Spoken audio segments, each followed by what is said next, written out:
Bundawda di Gambia Armed Forces GAF wéral ne dafa am safara soo xam ne daf doon tàkka si place bi nga xamee di Naval Command in Banjul li mu ngi xew ajuma bi passé ba dégg ne dafa am ku ñuy ooyee Richard Mendy ñàkk na si bakkanam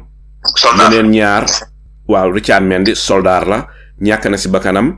yeneen ñaar dal di si gaañu yu métti keneen ku gaañu métti moo tax réer na dañ koy woon Dakar waaye réer na fona driver bi la mu mel ni léegi ñaar ñoo gaañu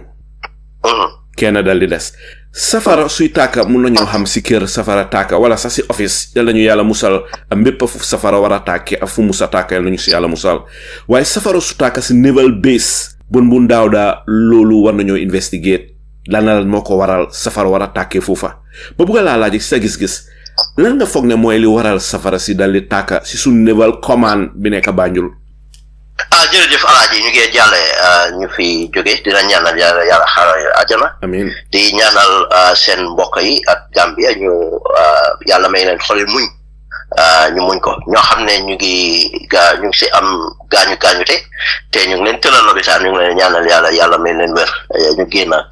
bokki seen dem seen famille yi ñu gën a gaawee alaaji lu police yi wax March the 29th police investigate a fire incident that occurred on Friday, March 28, between 1830 to 1900 hours at the Naval Base, Wafinjago, in Banjul, during the offloading of petrol from fuel truck intended for the Navy. Primary findings suggested that the fire was triggered by possible electric circuit in the standby generator used to pump petrol at this time. The incident resulted in one fatality, whilst one person remained in critical condition at the hospital. 3 others sustained fire-borne injury are currently receiving medical treatment. Additional 2 individuals involved in the incident escaped without injury. Crime scene investigators have conducted a thorough examination of the site, and efforts are on to establish the exact cause of the circumstances surrounding the incident. Alhaji, li la police initially report. Why we're gonna point out ñaari things yu police yi bàyyi benn dañ ne deliver from a truck waaye waxuñu ñan la ko doon deliver primary report war naa am loolu ne Jah Oil ñoo doon deliver fuel loolu lu important la si biir discourse bi ñoo discourse si kanam and another thing lu police report lu ñu war a report ñu ne fire was triggered by a possible electrical short circuit in the standby generator. 2 things, isn't it? Li suñ demee jàngit lu si Jah Oil wax lu important laa nekk alaaji waaye man lu ma dégg si ñu xam lu fa xew ñeneen apart from lu police wax ñu ne Jah Oil ñoo dee supply fuel to the army Navy barracks li fi boobu post foofu te alaaji nañ lifin yi dañ dee wax Naval Base Gambia pour xëj nañu géej ak Gambia ak yooyu it's just a small area soo ne Naval Base Gambia nañ foog ne lu laaj Naval Base dum dee mel si yeneen dëkk yëpp place yu ndaw la rek ñoo dee supply foofu fuel lu important la du soo gisee maa emphasize lu important la léegi ñu ne moto bu ñëw tànka bi bu ñëw pour supply fuel comme bu mu doo use pour supply fuel dafa yaaxu léegi dañ use comme lu mel ni water pump mooy lu police yi di wax fii di wax ne mooy naka la tudda standby generator moom lañ doon use pour pump fuel bi pour deliver ko to the Naval Base yaa ngi dégg te alaaji ñu ñëpp xam nañ ne pétrole soo demee use any external agent bu mun a indi friction mun na moo cause fire isn't it si lu wér waaw now léegi another point mooy ne fan lañ doon deliver si lan lañ doon deliver pétrole bi xam nga alaaji luñ doon deliver pétrole déedéet si lan according to ñu ma waxal ñu ne dafa am shipping container bu fa nekka shipping container bi fa lañ def ay barrel yaa ngi dégg barrel yooyu léegi booy kii kuréel ki soldat bu réer bi mu ngi woon si biir shipping container bi moom moo téye hose bi pour make sure ñu dem si biir barrel yi moo tax bu safara bi starté bi égal si lifin moom bala moo génna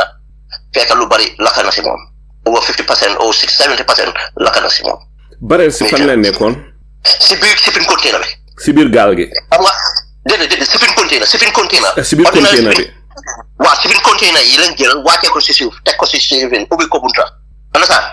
waaye bu ndaw loolu is very unprofessional pour transfer fuel. Thank you. Moo tax ma ne la it is very important to look at these things that way. Now Alaaji li moo xew now Jah Oil ñu ngi kind of bañ jël responsibility suñ fa duggee nañ ko waxtaan waaye soo ma laajee bon lu xew Alaaji is total negligence to cause these deaths. Both the Navy and Jah Oil should be held accountable. Initially loolu nga see di dox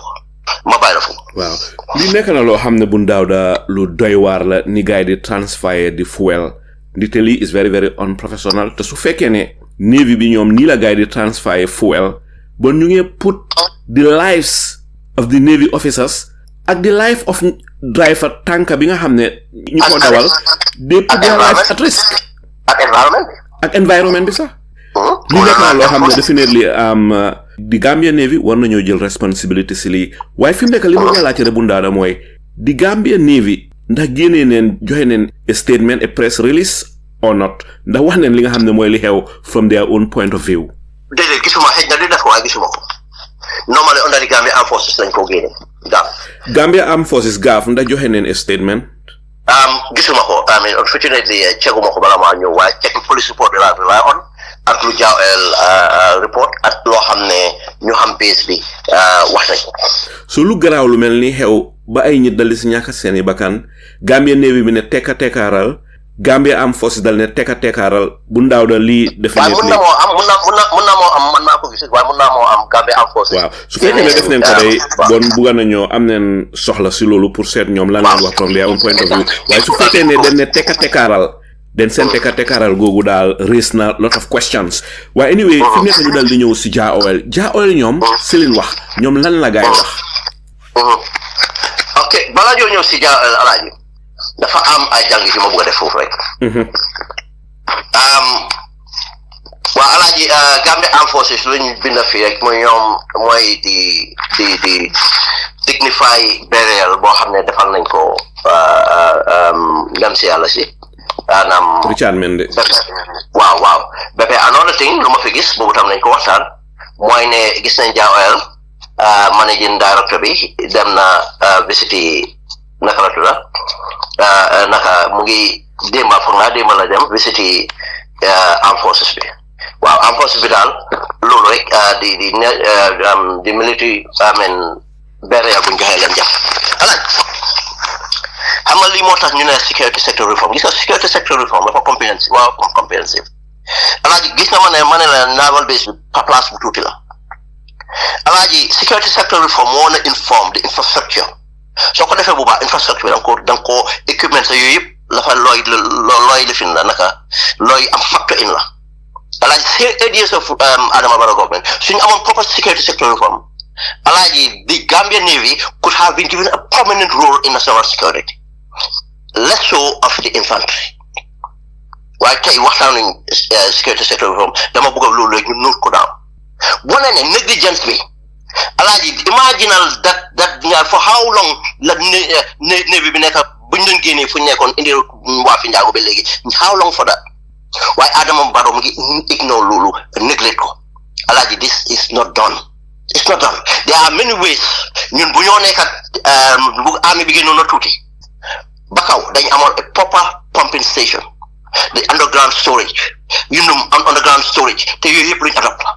et underground storage la war a nekk alaaji xam nga lu tax nee na comme accident yu mel nii di nga ko avoid alaaji beneen mooy tey su attaque amoon man nga ne jox nga ma dem attaque this installation ma gis ne installation bi ñu nga amee container foofu la pétrole bi ñoom nekk alaaji xam nga suma force rocket fu moo dugal foofu lay dugal si container bi jeex na léegi su doonee di taaka yow looy def defense installation boobu moo laa woon ne gis nga assessments nga dee def ama lii yëpp moo laa woon ne di failure of security reform waaye saa yu nekk ñu ngi am nañ policy am nañ strategy nonsense expose na ko te mu ngi wone di risque bu suñ nit ñi nekkee alal réew mi alaaji di Navy amoon na capacity to bring in billions of dollars soo ko reforme noo ko woon a reform daf doon nekk institution boo xam ne ndaw ñi dañ faa jàngee métier yu bari investments yi noonu la woon a demee moo tax ma ne development is not sampatali but alaaji loolu wane na ne two responsibilities waaye alaaji ñaar bu maa ñëw bala maa ñëw si Jah Oil alaaji gis nga vidéo yi gis naa vidéo bi very sad gis nga safara bi nu mel safara si du lu tuuti de lu rëy la ba pare thick smoke thick black smoke moo laa woon the amount of flammables bu present on at the ground alaaji si base bu ndaw boobu xam nga yëpp soo defee risk assessments environmental risk assessments safety risk assessments yi moo laa woon ne in fact mooy dictate sax yan seen holding ndax war ngeen a hold petrol or not or so leen a hold petrol naka ngeen war a hold petrol from the delivery and everything else alaaji dafa war a am an impact assessment yaa ngi dégg ndax even di wane na quantity boo war a am ak yooyu yëpp da nga ko war a factor in moo laa ne alaaji loolu yëpp amut but alaaji du loolu rek a ñaata mais yooyu yëpp soo ko defee itam alaaji dafa am yeneen firefighting equipment yoo xam ne dafa present yaa ma de soo jëlee mesures yooyu yëpp sax da nga am equipment yu war a present muy di fire bucket small thing as fire bucket pour safara bu starté nga jël siyo bu amee lu fi nga sotti ko si mu stop but to the level of fire hydrates suñu waa nekk to fight what sort of fire alaaji ko soo gisee période bi soldat yi amul lu ñoo def danaa daw génn alaaji te soo dégloo audio benn safara bi si audio bi am na ku ñoo oyee Njaay cool down or something like that dafa mel ni maa ngi bëgguma waxte dafa mel ni ku ne something about fetel alaaji bu fàttee ne explosive lañ ko faa stop am na ku wax about fetel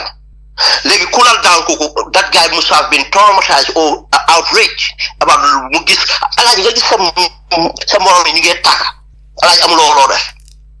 alaaji ndik to fight that fire it's not water flammables liquid class B fire fumes CO2 or dry powder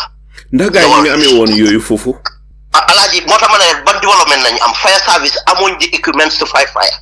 dañ dee tànta sansek moo tax soo gisee fire bi continuer ba daanaka dafa continuer ba content xam nga dafa am composition su dee tax fire am léegi foog nga génne si benn bon ñoom mënuñ si génnee benn pour sa fire bi either sniff of oxygen bi understand or génne the heat or something like that dañ dee tànta sans alaaji balaa fire service di ñëw gis nga lu mu yàggee si biir digi Banjul diggante waa fire station bi at waa fi njaago alaaji soriwut moom la jël balaa fire services bi di ñëw si vidéo bi lu yàgg la I don't know moo tax lii yëpp lañu war a investigate but alaaji loo gis si vidéo bi these people are helpless ñu ngi daw around because fire bi dafa métti bi nga xam ne nekkul fire booy dem attaque fire service ñoo si mën a def dara su doon ne liñ si war a def area boobu am na si dina doon dimbale but alaaji bàyyi nga xel something else nit ñi bu ñu leen doon génnee ñu jotay defend alaaji even another thing mooy health and safety part of it ak yëpp mooy na sooy response health and naka first aid booy mën a joxe alaaji ñii dañ leen enu si blanket rek dugal leen si ay moto ak ambulance ambulance amee afta la lu ñu jot a gis dañ leen dugal leen si gannaaw moto problème su xewee ñaareel safara su xewee su police bi dina ñëw ak ambulance bi dina ñëw su da nga bëgg a wax ne ambulance bi da nga bëgg a wax ne ambulance ñëwut fire brigade bi rek a ñëw ma ne su ñëwee afta la ñëw alaaji luñ gis ñu ngi jël waa ji for naa soldat bi la kenn si ñoom ak bon fi mu am yëpp si blanket lañ ko teg ekkati ko teg ko si gannaaw moto li fi naka four wheel drive or something like that vidéo yaa fa mu mel ni su investigateur yi lu ma wax ni mooy ne force environnement bi suñ assessment def lu ñu war a def bu mu amee rek first aid bu faa war a am fala moo starté lan la ñoo raab si bon si ou naka lañ ko exposé or something like that ama ndax di bon bi yaram bi ba tey faa mu ngeen lekku yooyu yëpp dañ leen ko war a jàngal dafay am nu ñoo defee loolu waaye ambulance bu ko jël si tam dafa équipe pour mën a dimbale kooku respiration am ak yu demee noonu yooyu waaye lu ma gis mooy si moto lañ ko teg dawal ko ambulance bi su ñëwee after la ñëw si vidéo bi immédiat la ñu xaw ambulance eggu fa si moto lañ ko teg yóbbu ko ndax barak bi si boppam foofu Navy li fi war naa am ambulance si boppam on standby bu équipe pour deal with trauma ambulance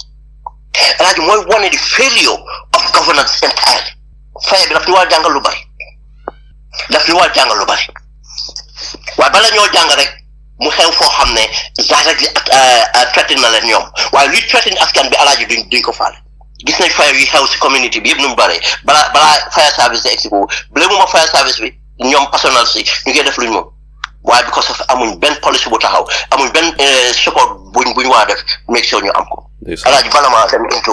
Jah Oil. ma nga ñëw si Jah Oil rek li mooy li waral président Adama Barrow war a xam ne am tali baax na lool te soxla neen ko waaye am tali du fay safara sa nga xam ne mooy tàkka si su naval base yi nit dafa war a am measures yoo xam ne dafa war a nekk te bu ndaw de si li nga explain xaw ma ndax bàyyi nga ko xel waaye because of ambulance ñëwut dañ doon jël nit ñi rek dugal leen si ay private vehicles la yóbbu lopitaan dugal googu ñu dugal nit ñi sax mun naa contribuer si rey ñooñu sax because of ambulance amut because of nit ki am na gaañu gu moo gaañu am na noo koo téye mun naa ñàkk bakkanam sax te doo ko xam bi ko ñàkkoo dugal si private moto yooyu leen ñooñu duñ docteur ñooñu xamul naka la ñoo rescue nit loolu du seen liggéey so moo tax institution si war nañoo am mbépp jumtuwaay goo xam ne dañ ko war a am waaye soo concentré si tali rek bàyyi institution si yëpp ñu daal di fail problème yu mel ni mooy am ñi di si ñàkk seen bakkan loo xam ne lii mun nañ ko prevent fi nekk bu ndaaw dañu dal di dem rek si Jah Oil li nga xam ne moom la gaay wax. Alaaji Jah Oil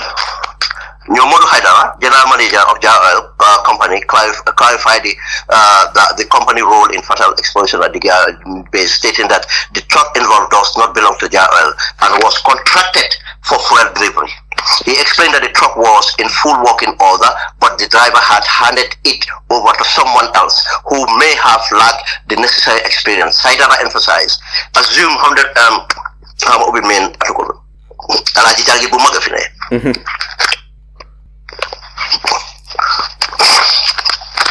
Maa ngi ubbi article bis boobu now Alaaji Hydara lu moo jéem a def te Alaaji dañu waa bàyyi xel Hydara kuy Hydara former NIA la te gis nañu ko si commission bi du waxkati digga former NIA la Hydara pour ñu ko xamul ñu dolli xam NIA directeur foog naa demoon na ba nekk député directeur général jamono Yaya Jammeh su nekkul directeur général sax pour demoon na ba daanaka député directeur général ñëwoon na si TRRC bi duy wax digga benn waaw ñu continue foofu ñu ka waaw Alaaji mu ne it is important to clarify this because there are many rumors circulating. He stated nothing that they have been hiring trucks for such delivery. He added they were utilizing a diesel pump machine to transfer the fuel. We have been doing this for years without any problems. When petrol is discharged, it releases high vapor into the air and any small flame that ignite that vapor can leak back to the source and cause explosion. He speculated that the fire likely starts somewhere else. Hydara mentioned that the driver they typically hire for fuel delivery is experienced, but he had entrusted the truck to someone else. Unfortunately, this occasion, he was not the one driving the truck when the explosion occurred. Source indicated that the individual driver was inexperienced in fuel transportation. Perhaps he did not follow all safety precautions, Hydara declared. Despite the conjectures regarding the fire origin, Hydara suggested that it could have been ignited by someone smoking nearby, spark from a bulb, friction from metal wire, or even the use of water heater. He also, I don't know why we use the water heater. He also dismissed claims that the generator was in use during the fuel discharge. Police generator was used. I have seen people on social media claiming that the generator caused the fire. There was no generator present, he clarified. He disclosed that they consistently implement safety measures. We always ensure that any hired vehicle is suitable and safe for transporting fuel. He inspected this truck and it was full working order. However, the issue arose when the driver we hired handed the truck over to someone else. Regrettably, the driver later succumbed to injuries sustained in the accident. There are many uncertainty. One possibility is that the driver lacked knowledge about petrol product. He sustained his injury because he was seated in the truck cabin at the time of the incident. According to source, he stressed, according to Mr. Hydara, the driver was in the cabin whilst the fuel was being discharged, you are prohibited from using any electronic device, including mobile, or even turning the vehicle dashboard. He pointed out. When asked, he said that, finally, I'm going to support families, support even Navy for new underground storage facility. Bunda, Fogulone Hydara dafa incriminate Jah Oil instead of mu clear the name of Jah Oil. Unama intention moy mu distant li xew from Jah Oil. Why Fogulone limu wax dafa gëna incriminate, dafa gëna dugal Jah Oil. Well, Alaji, gis nga so hire a criminal because of key amul ben incompetency to run a commercial enterprise. Understand? Legi nga indi spy master. Ko xamne incompetent spy master for man that matter di gis ne deliver them at the TRC. Lan la mo def Alaji, in this case it's wrong to go into details of what has happened or not. Yamade, it's open to investigation. Lu mo wax rek moy ne we will support the victims one day, but it's, we cannot go into details of what has transpired. We feel sorry for whatever. Then investigations again. But lu mo def ngay preempt bu nga control a narrative. The narrative bi ñom lolu ñu use as a strategy. Alaji pour lan silence case bi do ci diga dara. And bu mu la surprise Alaji ana gaay na ñu dé about 4 diga nga case bu muk fona ñum 7 la won sax de nawek mo ñi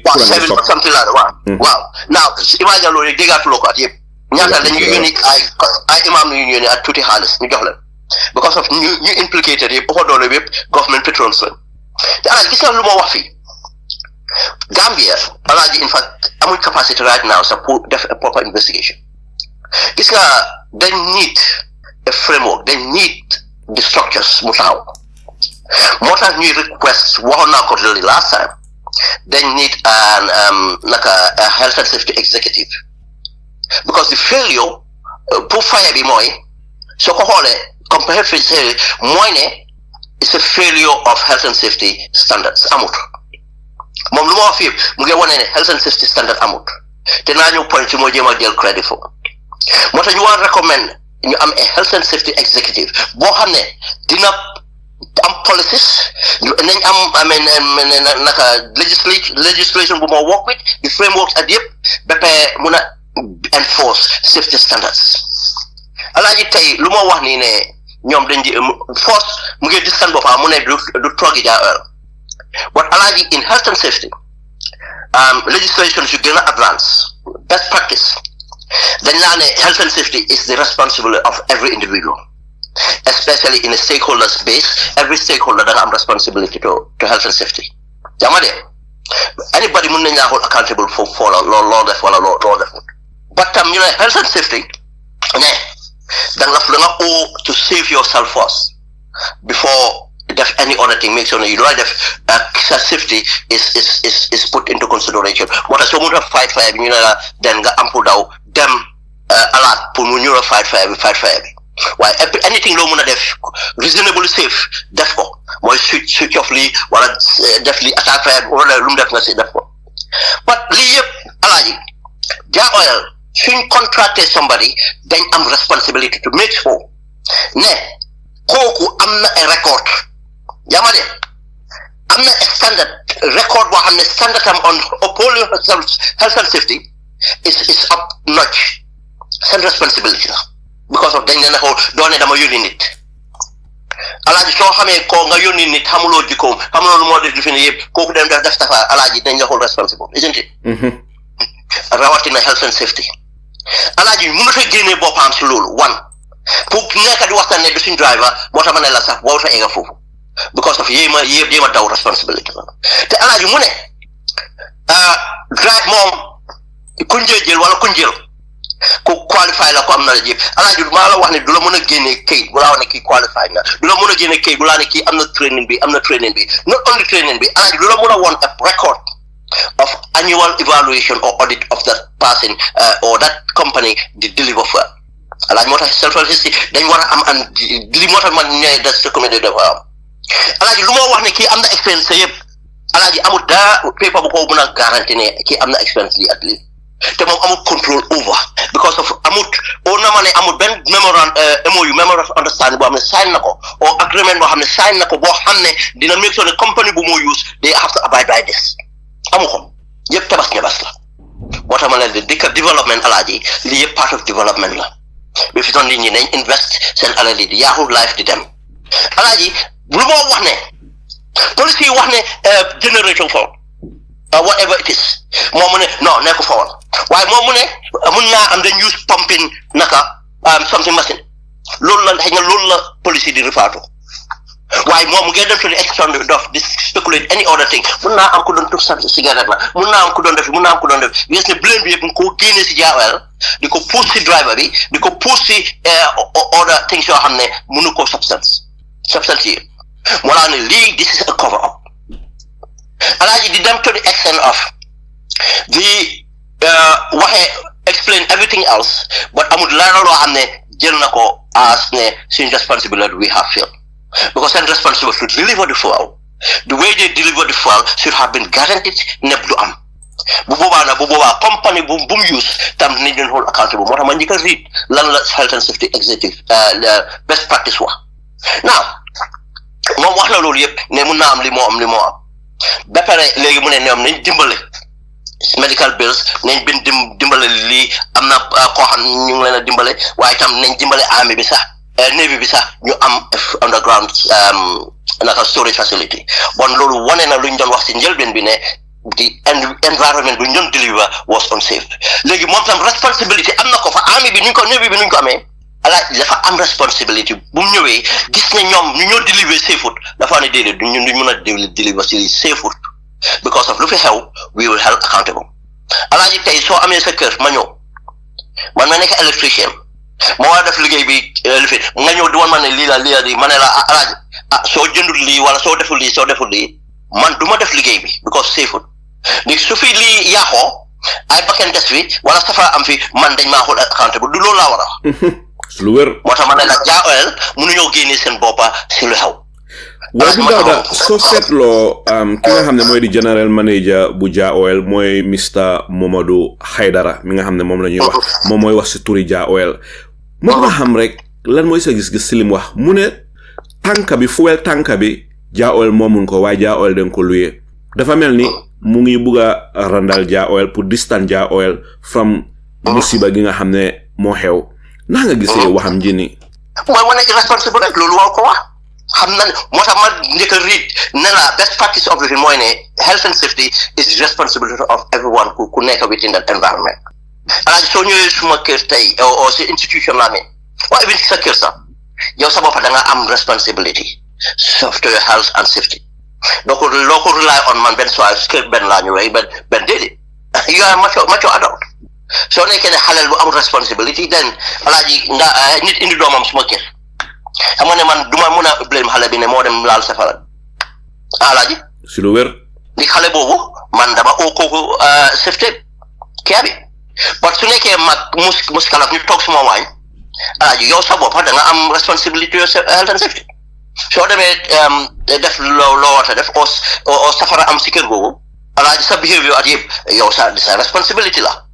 waaye man bu moom kër bi dama am responsibility am tam suñu investiguer seen lana cause fire bi ndax man def naa lu ma woon a def yëpp ndax accident la ndax man négligence alaaji dañ ko dee def ba léegi di nga gis ne not company bi rek du company bi rek lañ dee find dañoo find the directors of that company for the role they have played ñeneen nañ leen dem ba charge di nga charge director bi for manslaughter su dee amee waxuma la company bi nga charge alaaji director si company si da nga leen charge all people responsible because of suñ defee investigation gis ne supervisor bi waroon naa def lii def ko su ko defoon safara bi du am alaaji supervisor boobu nañ ko caat waaye tam nañ seet ndax oversight bu company bi waa joxe nañ ko suñ deful oversight bu company bi am defuñ ko alaaji company boobu nañ leen caaj xam nga lii la ñoo ooyee compliance alaaji ñun liggéey nañ si compliance duñ ko dee caaxaane fii compliance audit yooyu war a def lii yëpp da nga koo def teg ko si kayitam alaaji boobaa investigation ñëwee loolu la ñu xool waaye tey moo tax ma ne duñ mën a def proper investigation because amul dara loo xam ne alaaji maa wax ne soo demee tey ñu ko document nañ ko same thing for the army for the navy alaaji soo demoon tey lu ñu war a document yëpp alaaji health and safety standards nekku fa alaaji reforms yi war a am dafa bari waaye government bi continuité lañ am waaye continue foofu sax dañ gën a dom down alaaji moom Mr Momodou Hydara mu am lu mu waxaat mu ne yàgga neen di jël truck si ni pour muy transfer fuel yi maanaam Gambia Navy bi yàgga neen di leen di use seen services yi ko fe ñoom ñu jël truck yi di transport fuel trucks la wax de waxut fuel tanka ba pare mu dal di wax ne trucks yi ni ñu ngi dee use diesel pumping machine pour ñu nga transfer fuel yi nii fuel tanka la gaay war a use ndax ay trucks maa ngi ko jox benefit daal you are quite right xëy na tam la fa bëgg a refer trucks to tanka or why you are quite right am foofu is open mun naa am sam lifin waaye mën naa check loolu ndax ndax yu ndax proper lifin la ñu use waaye lu ñu munti use suñ di right mechanism la fa yaaxoor te alaaji gis nga doguma la foofu gis nga pour ne maa ngi doon def di alaaji nit ki mun ngaa nekk di def lu bon mu jël at waaye taxul mu right de te bés rek la moo am moo tax nit ki mun naa nekk sàcckat mu sàcca téeméeri at waaye benn bés la moo sàccal neñ koo jàpp rek den ñu xam ne sàcckat la moom pour mu wax ne ñu ngi ko doon def su olu minute ne ñu ngi doon def lu safe moo tax again luy determine ndax ñu ngi doon def the right thing investigation moo ko determine seet lu ñu doon def fi protocole suñu toppa yëpp nga am nañ established standards at yooyu yëpp na mécanisme suñu war put in place na mu fa these are the things and I can tell you nekku fa ba pare bu ndaw da soo seetloo di Gambia Navy ñu contact Jah Oil pour ñu deliver leen fuel waaye li nga xam ne moom la Momodou Hydara wax di general manager Jah Oil mu ne driver bi ndey use amul experience yi fuel transportation pour kooku dal di deliver affaire yi unfortunately kooku tamit amul experience si fuel transportation lan moo tax Jah Oil di war a use driver yoo xam ne amul experience si fuel transportation lan mooy sa gis-gis si lii non actuellement lu mu doon wax mu ne ñoom deliver wuñ fuel bi dafa am kuñ use like a company bu ñu use ñu am experience loolu laay wax lan la Jah Oil di war a contact company boo xam ne because ñoom amul xëy na sa fuel am tànka laata ñuy war a dem di contact ñoo xam ne ñooñu amul experience moom Momodou Hydara su fekkee ne non moom mu ne ñooñu am nañ experience waaye ñooñu dañ use ko ñu ne ñooñu ñu njëy use ku am experience waaye kooku la fa dem jël affaire jox ko ku amul experience ok lu moo jéem a nettali mooy ne mu ngi distance boppam foofu laay ñëwee because of li mu wax nii sax ku dem sax mun naa am mu nekk dëgg mun naa am nekku dëgg waaye li ci gën a leer rek waaye moo tax ma ne la ne munu see génnee boppam ban tey ndigte soo seetloo wax yi moo wax nii sax dafa gën a dugal Jah Oil boo ko seetloo non moo tax ma ne la wax su bu mu waxee rek loolu moom pour moom gis nga moo tax ma ne la am nga incompetent spy master loolu la moom mu ngi foog ne dafa preempt stratégie bu moo use dafa fi ne mu ngi preempt te xamu ne the best strategy here mooy nga silent ba pare looy def sax def ko underneath waaye moom mu ngi jéem a win di public opinion because Jah Oil dañ overloaded with PR moom foog na ne face of living loolu la xamul lu ma def management yu mel ni da ngaa noppi nga bàyyi investigation den yow sooy deal with investigation nga prepare sa boppa on naka ngaa génnee sa boppa foofu waaye dafa mel ni moom nga preempt investigation si di joxe idea am xëy na pour ñu def investigation sooy jëlee lead bi from li ma wax demee nag influence loolu to that loolu exactly because wax na ba ne mun naa am sa li cause explosion bi mooy ñi ta doon tux cigarette foofu ki doon tux cigarette kan la waaw yooyu yëpp speculation si yi waroon am sax moom waroon a joxe narrative fu mu ne nii statement ñu waa joxe moom dafa war na dem straight to the investigators waaye investigators sax du am alaaji yëpp tabas ñabas la just as ma ñëwee example of the Nawek case déggaatuloo ko doo ko déggaat because amuñ di competent authority in the Gambia to do this kind of investigators because da nga am framework yi yëpp taxaw at yëpp nga am at policy company yi war am policy yuy in tune with the legislation mooy direct wan la ne nii hey suñ company dañoo make sure ne suñ policy yafa intact alaaji not ba da nga am review every year da nga am audit seen ndax looy def yaa ngi ko def noo ko waa defee and audit boobu company bi moo ko def de yaay fay external auditors ñoo audit sa liggéey ba pare loolu da nga koo document alaaji bés bu accident amee yooyu nga dee dem teg si inquiries wane ne loo war def yëpp da nga ko dee def so equipment yoo war a am yëpp am nga ko even drills yoo dee war a am exercise yoo dee war a am yooyu yëpp da nga ko dee note down nga keep ko ba pare si audit si ñëwee dañ ko audit gis ne yow loo war def yëpp def nga audit report yu taxaw ko nga amee ko 6 years benn every year duñ ko def waaye boo defee ni nga nekk foofu 6 years pour mu mun a lifin yes the fire service bi sax ci lifin executive ni kon sax nañ doon report on their naka seen intervention naka la demee te loolu mooy inform policy makers itam wane ne bon fire service they need more support amuñ the right equipments or whatever it is lan tax mu jël leen this much time la ambulance services bi la tax mu fail. These are things that we need to do Alhaji as a nation. Why do am si government be because of yëpp conflicted and especially Jah Oil is part of Barrow's naka commercial empire te wax nañ ko Gambia soo bàyyi xel most of it nañ dem rek saa nekk nañ si dégg ak Jah Oil because of incompetence bu nekkee because am privilege boo xam ne jox nañ leen. In terms of negligence, ndax mun nañoo wax ne the Gambia Navy is negligent? Ndax mun nañoo wax ne ñoom ñaar ñëpp a negligent, the Gambia Navy and Jah Oil? Jah Oil rek. Non, moo tax ma ne Gambia Navy ak Jah Oil yëpp war nañoo charge in negligence. Gambia Navy dañ am role to play. Te soo demee xool di jël fuel di ko def si tanks di ko teg on the open di ko teg lifin it's more wane the incompetency. Te duma blame Navy bi because of government bi dañ reformut. Investment bu war a dem si Navy bi demu fa. Understand ñu ngi amee a bloated armed forces boo xam ne most of them amuñ benn role to play. We are not going to go to war. Xam nga bëgguma dugg si yooyu yëpp waaye moo laa wane saa yu waxee security sector reforms man na failure bi Alhaji the Navy have a pivotal role to play in national security moom lañ gën a soxla than infantry. soo xamee lu ñu am because of Navy bi strategy bi mooy ne because of the suñ territorial water nobody police it for us. Senegal saakulu ñu in the Atlantic dañ am suñ territorial nautical miles yu ñu am pour secure for ourselves te boobu dañ ko bokk dañ mu ngi dendoo Sénégal ñu ngi dendoo ba Kévat Alhaji ba Kévat yaa ma understand loolu lu ñu war a police la dañ need ak Navy bu ko def dañ need pour police suñ mineral suñ resources marine resources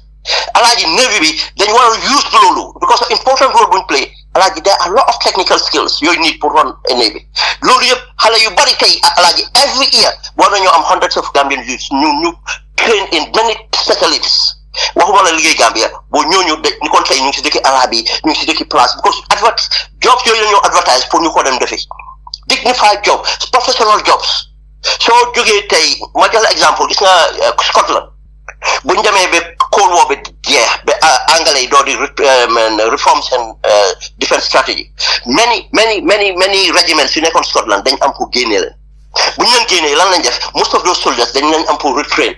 because of Aberdeen because of Glasgow retrain leen in the oil and gas exploration business dañ leen dugal foofu retrain leen tey ñoo nekk safety executive ñoo nekk welders ñoo nekk different things tey soo demee Saudi Arabia foo dem si oil lifin di nga fa fekk Scottish former regiment members Alhaji xalaat noonu la dee demee loolu development moo tax ma ne la buñ mus a nangu ñii di ñu téye si development of tali Ngoobu Ndawda fi mu nekk ñu dal di bàyyi mbiri Navy bi ak Jah Oil foofa